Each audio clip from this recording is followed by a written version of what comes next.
కేంద్ర అటవీ పర్యావరణ శాఖ మంత్రి భూపేంద్ర యాదవ్తో భేటీ అయ్యారు తెలంగాణ సీఎం రేవంత్ రెడ్డి. తెలంగాణలో ప్రాజెక్టులు పర్యావరణ అనుమతులు ఇవ్వాలని విజ్ఞప్తి చేశారు. ఇటీవల సుప్రీంకోర్టు తీర్పు నేపథ్యంలోనే వెంటనే అనుమతులు ఇవ్వాలని కోరారు. పాలమూరు రంగారెడ్డి, సీతమ్మ సాగర్, డిండి, గౌరవెల్లి ప్రాజెక్టులకి పర్యావరణ అనుమతులపై చర్చించారు. మంత్రి ఉత్తమ్ కుమార్ రెడ్డి కూడా భేటీలో పాల్గొన్నారు.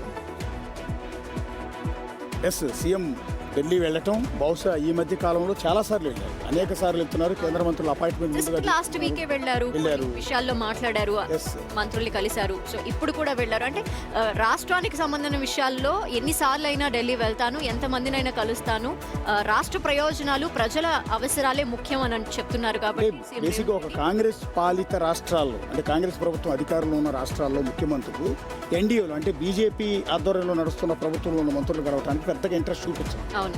ఆ వైరం వెళ్ళరు, వాళ్ళు కూడా అపాయింట్మెంట్లు ఇస్తారని నేను అనుకోవట్లేదు. కానీ గతంలో రేవంత్ రెడ్డి ఒక మాట అన్నట్టున్నారు స్టేజ్ మీద, నాకు బాగా గుర్తు. సో మా నరేంద్ర మోడీని పెద్దన్న అని పిలిచారు.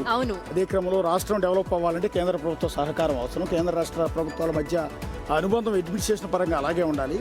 రాజకీయం దగ్గరికి వచ్చినప్పుడు రాజకీయం చేస్తాం, రాష్ట్రాభివృద్ధి కోసం అవసరమైతే వాళ్ళ దగ్గరికి వెళ్ళి ఎన్నిసార్లు అయినా కలుస్తాం, రిక్వెస్ట్ చేస్తాం, అవసరమైతే డిమాండ్ చేస్తామని రేవంత్